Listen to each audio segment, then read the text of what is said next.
It's time for Talking Michigan Transportation, a podcast devoted to the conversations with people at the forefront of the ongoing mobility revolution. In the state that put the world on wheels, here's your host, MDOT Communications Director, Jeff Cranston. Hi, welcome to the Talking Michigan Transportation podcast.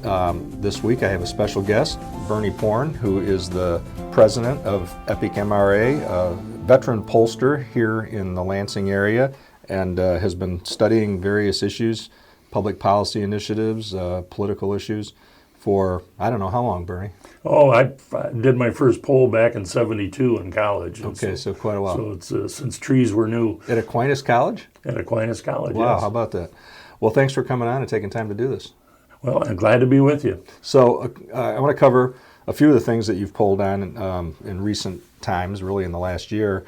Kind of the evolution of public perception on automated vehicles and what that's going to mean to us and people's fears about that, because as we know, everybody thinks they're a good driver, but the other guy isn't. So, and I want to talk about road funding, of course, and you've been at that for a long time, and you've got a lot of thoughts, a lot of background on that. Many years. Yes, and then I transition a little bit from there into term limits, because that's a topic that's in the news this week, and I think it's somewhat tied to the inability to get a sustainable road funding solution in Michigan. That is something, after working for 20 years in the legislature, that's something that's very near and dear to my heart. After Bill Ryan, former speaker, really did a lot to develop the legislature into a full-time legislature that has all of the wherewithal to solve problems, to now have term limits, which is counter to many of the things that he developed.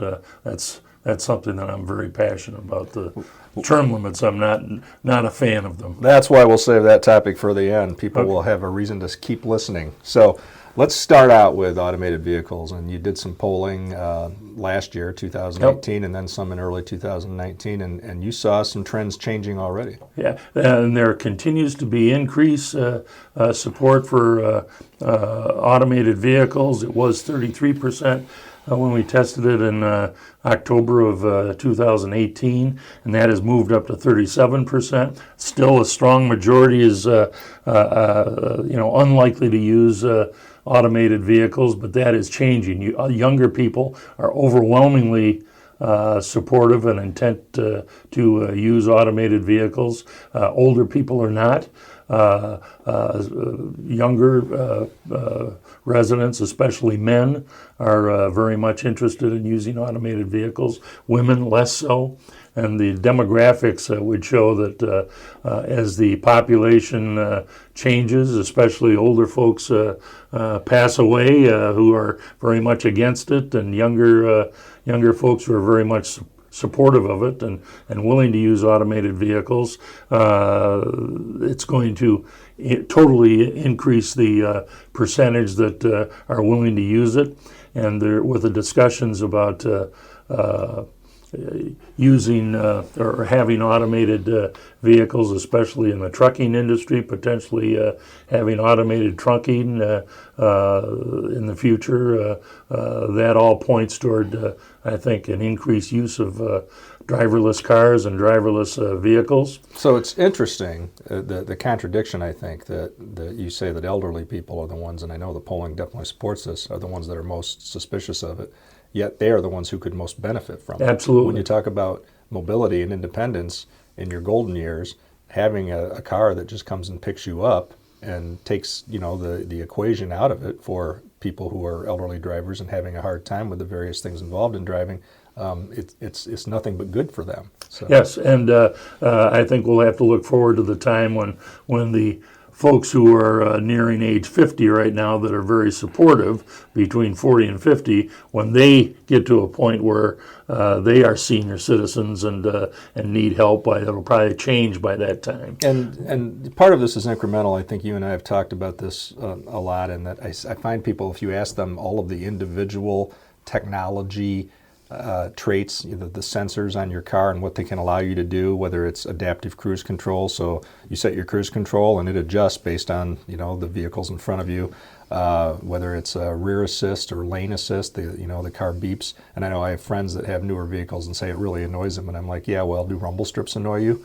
You're like, no, they've actually saved me more than once, right? You're either nodding off or not paying attention or whatever happens, and that's what lane assist is for. So all these things are coming, starting really with analog brakes, going back decades, which were only available on luxury cars first, and then became kind of standard on just about every car model because you realize it's imperative to safety. I mean, none of us, we might think we mastered driving on ice, but we never did. We were told to pump the brakes, right, when we learned to drive. But analog brakes are truly a life-saving technology. All these other things are doing the same thing for us. But if you put it all together in the package and say, do you trust driverless cars, then people say, no, no, no. So, however, it's changing, and I think largely because auto companies in competition with other companies are trying to sell all of the features that are available on cars to assist drivers, and it's just another step farther to get to autonomous cars. And all of those ads that are running right now for cars about the safety of lane protections and side caution lights and everything, and sensors that help you drive. All of that advertising is going to help in the long run make people more acceptable of autonomous vehicles. So my son, my second child, is learning to drive right now, actually very close to getting his license. And when he sees a Ford commercial that shows the car, backing into a parallel parking space by itself, that makes him wonder, does he need to learn to do that? Well, in the future, we probably won't.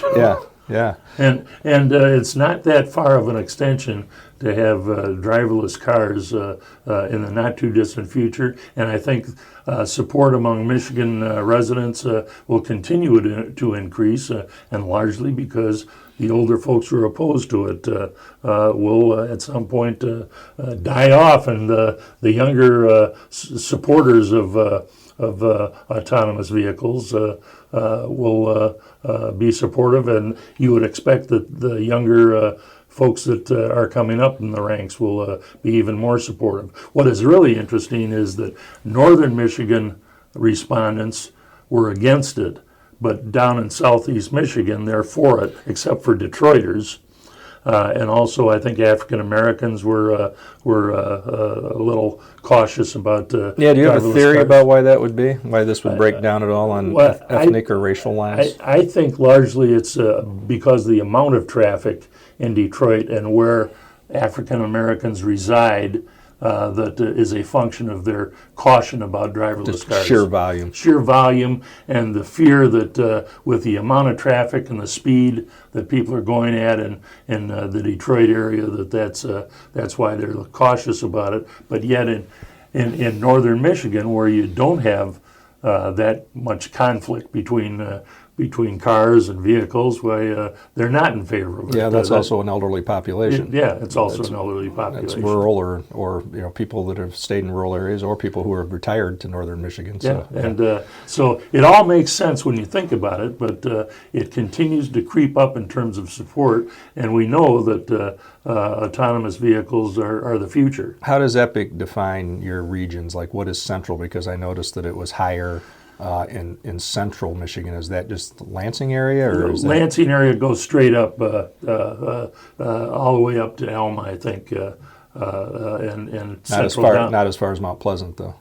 Yes. Oh, it does. Okay. Yeah. So I'm thinking you take in a couple of colleges, universities, younger northern people. Michigan is the line above, I think, across what is it? US 10 or north of there even? North of Bay City. Okay. Well, yeah, so just about there. So, when I looked at that, I thought it was interesting that as you got farther north, not so much. West, only 36% as opposed to central at 45%. So you think that all kind of fits with age breakdowns too? With age breakdowns, and I think that it will continue to rise in terms of support, but it'll probably be a few more years before you have a majority saying that, I would be willing to use autonomous vehicles. Yeah, people are going to be buying cars, and they're going to find these little pieces of technology that they decide they actually like, that my mirrors are telling me that there's a car in my blind spot, Yep. that my rear camera is telling me what's right behind me when I'm backing out of a parking space. I mean, all those things, and they're going to say, I like all these things, so eventually my car's automated and I didn't even see it coming. Yeah, and that is very likely to happen. I mean, when I bought my car recently, I bought it because I needed to exchange the car that I had, and I didn't pay much attention to the explanation from the salesman. And then when I read the book and said, oh gosh, I've got all these devices on it, the rear view camera and all that, so that's kind of cool. Yeah, well, so MDOT and MADC through the Planet M campaign have committed to helping private industry in Michigan. I mean, state that put the world on wheels. I mean, it's all still true. I mean, as much as we've talked about diversifying our economy, the auto industry is still a big part of what we do in Michigan, and it's imperative that we support the big automakers and the suppliers and the people that are looking at these technologies. And there's a lot of them, mostly in Southeast Michigan. So maybe I'm thinking the next time that there's any polling on this, we should ask people about their support for the government, putting funds into helping for this, because it's really important to the economy. That is very important, and I would expect that the public would be supportive of that. Yeah, I think they would see it as jobs and see it as something Absolutely. Michigan needs to continue to lead in, which Michigan really does lead in this automated vehicle area, but there are a lot of states that are trying to get into it and pushing their own initiatives. Everyone is competing, and there's no reason why Michigan can't be at the forefront of it. Yeah. So let's talk about road funding, which you have a lot of history with, and what you found in recent polling and people's perceptions and what they'd be willing to do if not the gas tax, which the governor proposed as part of a very, far-ranging, I think, visionary, comprehensive package to make a big dent in the roads where people actually drive. Put the money where the traffic is. That's what the Fixing Michigan Roads Fund does. But you also looked at tolling and vehicle miles traveled, a couple things that other states are piloting. Well, our poll, as well as just about every other poll, suggests that the idea of a 45-cent gas tax increase is strongly opposed, overwhelmingly opposed by Michigan voters, and even proposals such as the one that the Speaker of the House proposed or talked about that would eliminate the 6-cent sales tax at the pump and replace it with the equivalent of a 15-cent increase in the gas tax, and the money that goes to schools and local governments would be put into roads with the 15-cent gas tax increase. 76% oppose doing that because part of it is they're opposed to the 15-cent, even 15-cent increase in the gas tax. And every time we have tested gas tax increases over many years, it has been a really tough sell. And back when it was just like a 6-cent increase years ago, where it passed, that was a tough sell as well. No retail product really screams at you on every street corner the way gas tax does, the way the price of gas does. Yeah, I mean, and everyone looks at the price of gas. When I fill up, I'll think I'm going to go fill up my tank in the morning, and then I come out at noon to go to lunch, and it went up by 30 cents. So in most states that have passed significant fuel tax increases, Pennsylvania most notably a few years ago, but Ohio 10 cents just this year, when they were already ahead of Michigan on what they charge per gallon in gas tax. Most of those states talk about the other things, and Ohio does have tolling on one road, but that helps them divert money to other roads. But only a couple states have really experimented with vehicle miles traveled. Most people are still leery of that. Either they think it'll be inaccurate or they're being tracked by Big Brother, lots of reasons. So what it seems to come back to is, okay, if you don't want more tolling or any tolling, and if you don't want vehicle miles traveled, then the gas tax is the best thing. And we need to present it that way, in kind of proposal A style. So it's kind of choice therapy. It's not that there's no choice to do nothing, right? You've got to do something. You've got to do something. Yeah. And the things that people would be most supportive of to raise the $2.5 billion that the governor has said is needed at a minimum per year to fix the damn roads. The things that would be most supported would be taking the 6% corporate tax that applies to the C corps and apply them to all businesses in Michigan.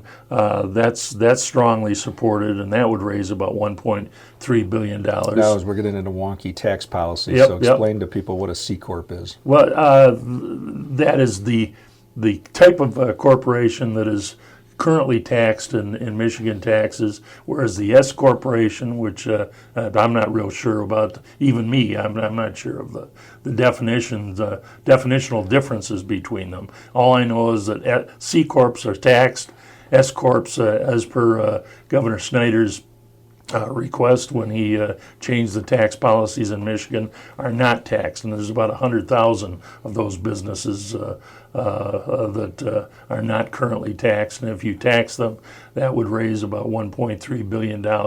If you dedicated it to roads, that would get you about halfway there. The other thing is that we have tested it multiple times, is that a 1 cent increase in the sales tax from 6 to 7 cents, with it strictly dedicated to roads, would pass, and every time we've tested it, it's been in the 60s, as close to 70% support, including support among Republicans.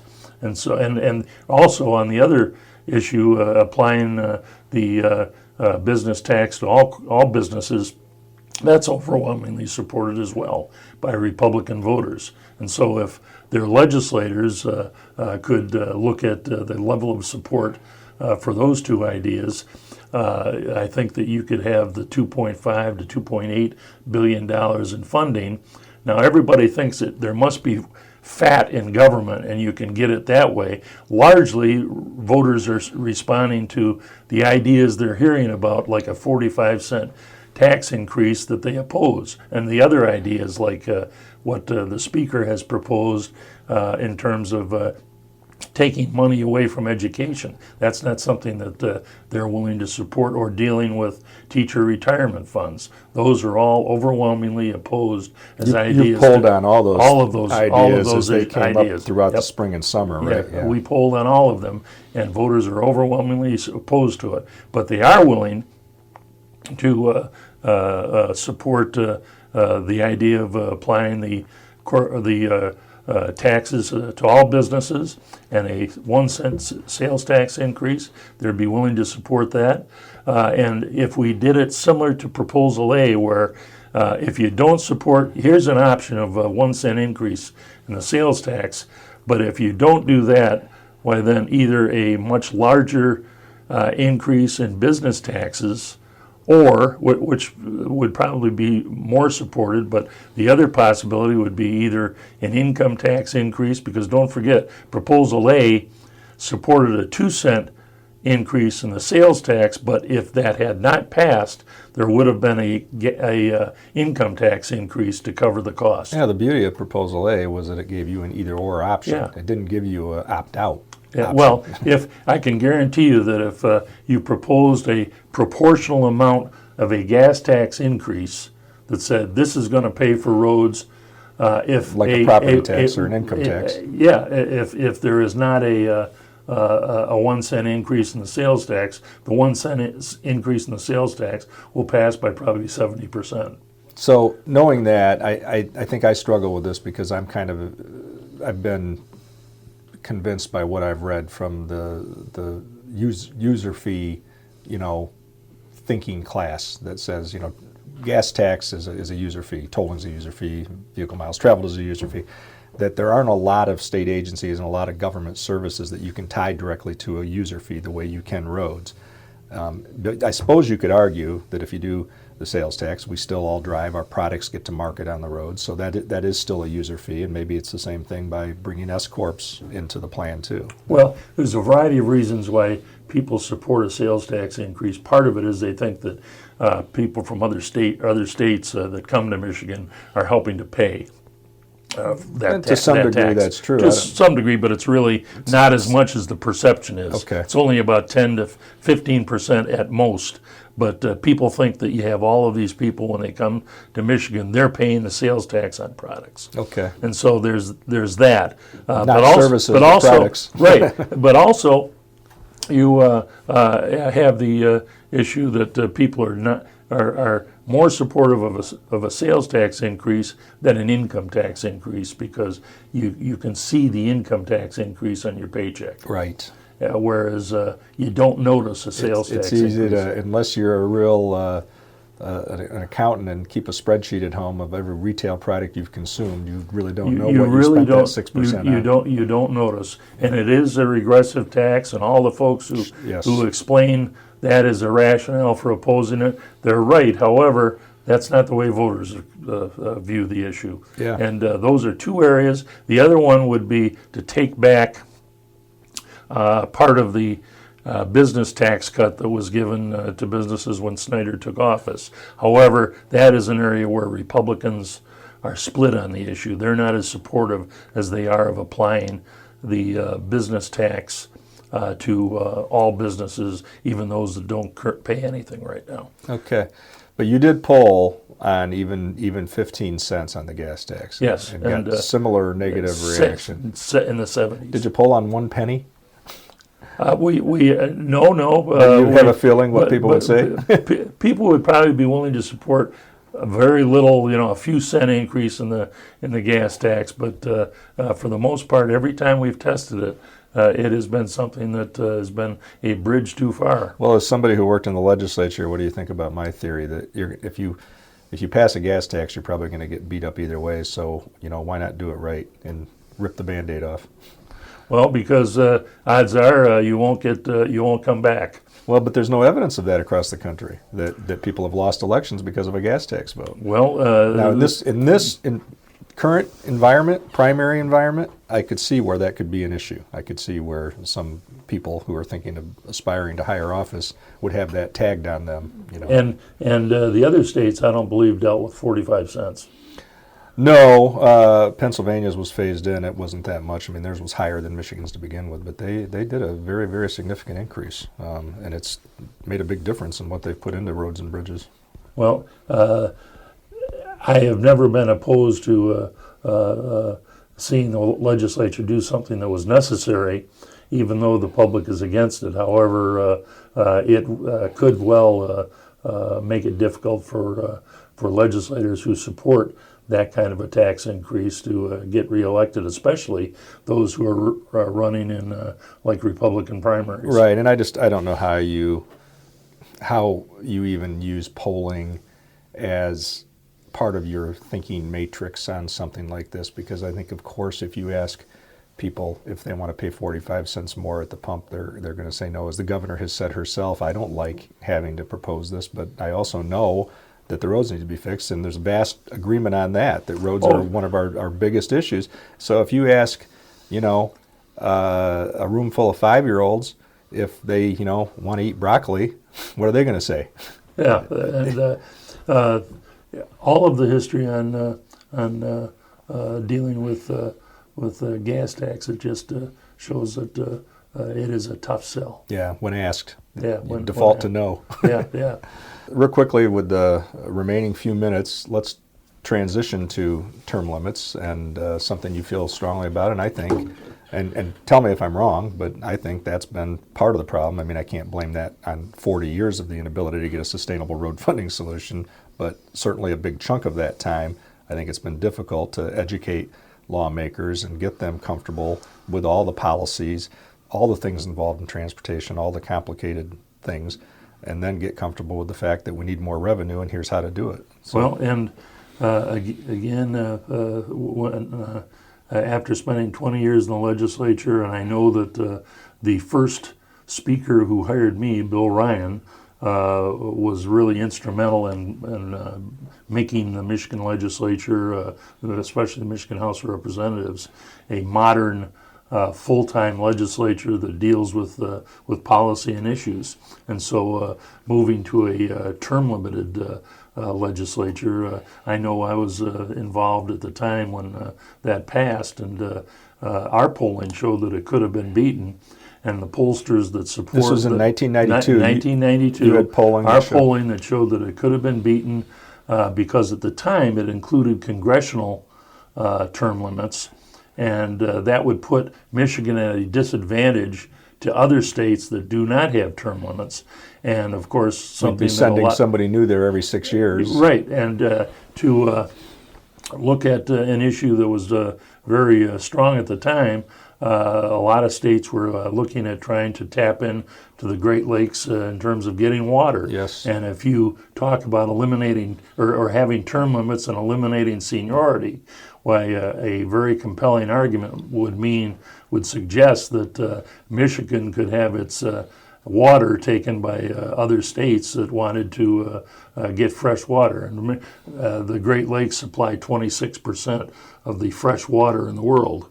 And so there is a lot of other states that are dry. So that if would have you choose to live in a desert, but you want your greens to be green when you go golfing. Let's get the water from Lake Michigan. Let's get the water from Lake Michigan. Yeah. And so if they had used the ads that could have been run to attack the term limit plan based on just the congressional application, they could have beaten it. It only passed. The pollster that was working with the opposition said it was going to pass by 70%. It only passed by 58.7%, and it could have easily been defeated. However, with a robust campaign. With a robust campaign, and they didn't do that. At the time, I mean, let's face it, it's populist, right? It sounded like get the bums out. These guys. The problem is these guys are all here too long, and although shortly before that passed, there had been a lot of replacements. A lot of older legislators had been replaced, and several of them had been defeated. Yeah. And so I do think that on term limits, it is possible that you could even eliminate term limits. With the right messaging, if it was coupled with what they are talking about now, because Voters Not Politicians are talking to some Republican legislators who want to extend term limits.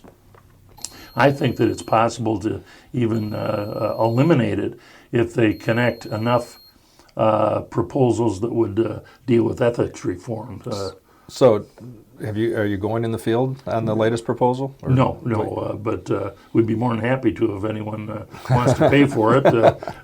We don't. When we had our own phone bank, we used to do a lot of testing on issues. Not so much anymore. This commercial message brought to you by Epic-MRA. Yeah, we don't do that so much anymore, but we'd be more than happy to. I'd be interested to know where the public's at on it now, because if the attitude then was indeed throw the bums out, if all the surveying shows both at the state and national level that people aren't happy with their elected, they might be fine with their particular representative, but when you ask them in the aggregate, it's always like. They don't get anything done. Republicans and Democratic leadership in the legislature do not get positive numbers at all. Yeah, and it's all negative.